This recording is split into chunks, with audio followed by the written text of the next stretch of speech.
The ninth station of the cross. Jesus falls for the third time. We adore you, O Christ, and we bless you, because by your holy cross you have redeemed the world. A reflection by Bishop Robert Barron. Why did Jesus bear the terrible weight of the cross? A cross so heavy that it caused him to fall not once, not twice, but 3 times.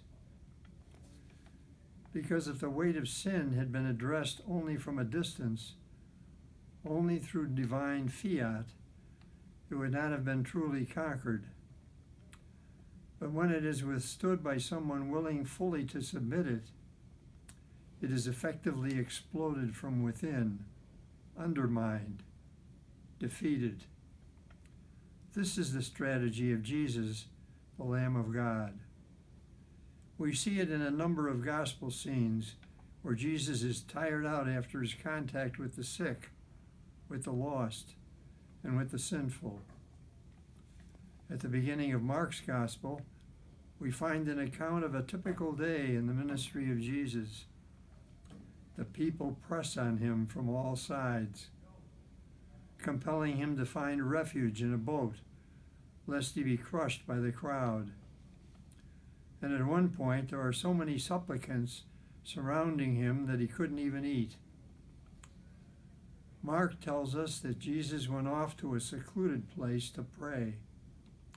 But even there they sought him out, coming at him from all sides. In the magnificent narrative of the woman at the well in the Gospel of John, we hear that Jesus sat down by Jacob's well, tired out by his journey. This description is straightforward enough on the literal level. Who wouldn't be tired after a morning's march through dry country? But as Augustine and others have reminded us, it has another sense on the mystical level. Jesus is tired from his incarnational journey into human sin and dysfunction, signified by the well. He says, "You come to this well every day and you become thirsty again." That's what Jesus says to the woman, indicating that the well is emblematic of errant desire, her tendency to fill up her longing for God with the transient goods of creation, with money, with pleasure, with power or honor. In order to effect a change in her, the Lamb of God had to be willing to enter into her dysfunctional world and to share the spiritual weariness of it. J.R.R. Tolkien keenly appreciated the sacrificial dynamic.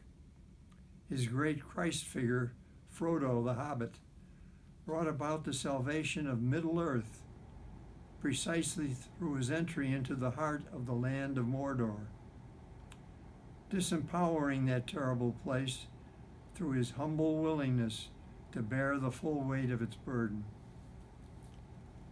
All of this was, however, but an anticipation of the ultimate sacrifice of the Lamb of God, the final enemy that had to be defeated if God and his family, human family, could once again sit down in easy fellowship, was death itself. In a very real sense, death and the fear of death stand behind all sin. And hence Jesus had to journey into the realm of death and, through sacrifice, twist it back to life. Innumerable heroes in the course of human history had tried to conquer that realm by using its weapons, fighting violence with violence, and hatred with hatred. But this strategy was, and still is, hopeless. The battle plan of the Lamb of God was paradoxical in the extreme. He would conquer death precisely by dying. There are some questions to reflect on. Indeed, we fall again, perhaps even to the point of embarrassment? Are you still able to rely upon God, or are you covering it up for fear of exposure to others? Where may pride be an obstacle? How can the cross that seems to be weighing me down actually lift me up spiritually?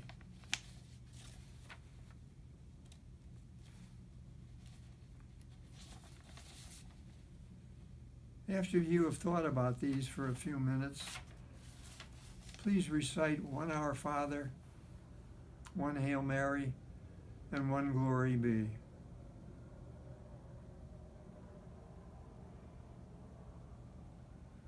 A new reflection by Bishop Barron on the stations will be posted each Wednesday and Friday during Lent. Mark your calendar and come back to the Christ the King website often. May God bless.